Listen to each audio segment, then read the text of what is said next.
My abusive husband passed away, and while everyone can't stop talking about how great he was, I'm secretly relieved because now I'm free for the first time in years. My husband passed away 3 months ago. He abused me financially, mentally, and even physically. When I got pregnant, he convinced me to quit my job, saying that he would take care of me. I could never buy anything again without asking his permission. I couldn't even buy a cream without asking his permission, and he decided if I could or not. Even months ago, when I had a little money of my own, I had to ask him for permission to buy something. What was mine was his and his was his. But I stayed there because I still loved him and I didn't have a place to go. I had too low of self-esteem and let myself be stepped on. When I stopped loving him, he had already had his first affair. He made me believe that I was to blame for the affair because I didn't want to make love for months after my birth. That left me torn, and I had to receive stitches. I was already planning my exit and saving money little by little while I was working selling things from home, since he wouldn't let me work outside because he was very jealous. I wanted to pay for a lawyer. He was having another affair with a friend of his, which luckily kept him busier, and I didn't care anymore that he didn't pay attention to me. I wanted him to stay as far away as possible. I knew that man and he knew me. I could have made a big fuss, but I didn't. I kept quiet, planning my way out while he and that man slept together in secret. I only felt disgusted by my husband, nothing more. But my husband died in a way I never would have expected. He is now a martyr. When someone dies, all the sins of that person disappear. Because that's what even my family thinks. Those who knew about his affair and how he manipulated me are now talking about how good of a man he was, and we shouldn't insult someone who's dead. Everyone around me talks about how beautiful our relationship was. His family talks about what a great man he was and how he always focused on giving everything to me and our kid. His affair partner hugged me at the funeral, saying that my husband loved me. His friends told me what a great person he was. Everyone talks about how good he was and how he is now an angel in heaven. And I have to pretend to be sad. The day he died, I cried a lot, but not out of sadness. I cried with relief and I felt free. It would have taken me too many years to save to pay for lawyers with my little store without him realizing that I was keeping money in secret. He would have kept everything. He would have made my life hell, and I know it because he had told me so every time I stood up for myself. But now I have the house. I have everything. I have the monthly money for being a widow. I have my children totally with me. I have started with a psychologist. Everyone thinks that I do it to cope with my grief, but no, it is to overcome the abuse I suffered from him. It was really hard to pretend being sad in the funeral, but I did it for my child. I did it because now everything is over and I'm free. If I made a fuss, my ex-mother-in-law would have done something so that I wouldn't keep anything. They were just like him. But now I'm just a sad widow who needs help in their eyes, the silly widow who didn't know anything, but that's helping me to be free and have what I deserve. Edit, sorry for the bad English, I used the traductor for many parts. Also, we are not from an Islamic country and here same-sex couples can live and marry freely. He just cheated on me with a man like he cheated on me with a woman. I guess he was bisexual. Update 2 months later. It's been several weeks since I last posted, and I didn't expect my post to end up in other places.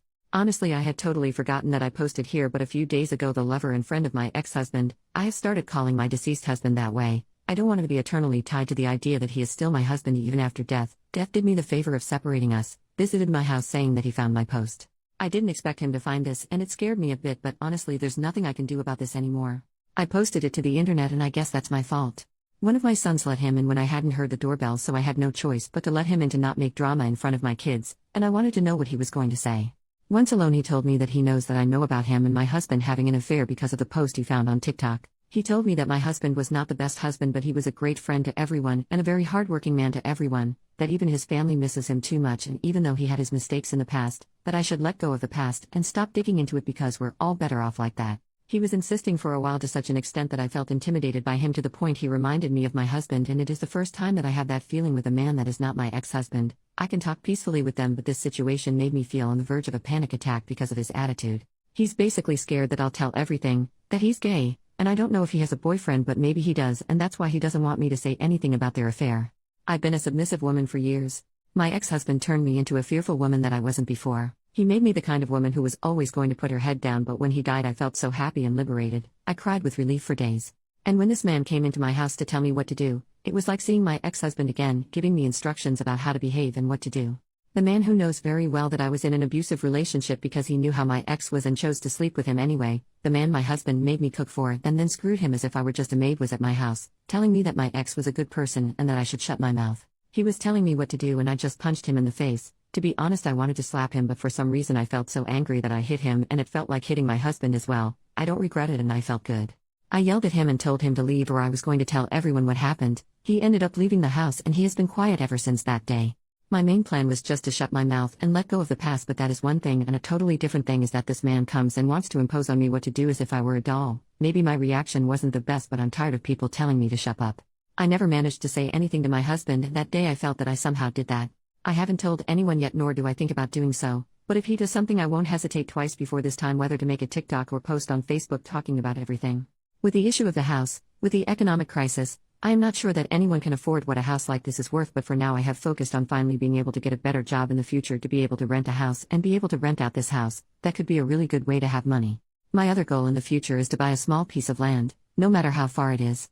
I just want to have something that is my own for me and my children. My children don't miss their father too much, and I understand them. It has taken me a while to get them a child psychologist, but recently they started to go to their sessions and they are doing well. I think the best thing I've done is to start making excuses for my ex-mother-in-law and my own family for not seeing them as often as before, and I've started the stage of cutting off contact little by little, making excuses with work or that we're not at home, although I still have to let my ex-mother-in-law come home from time to time.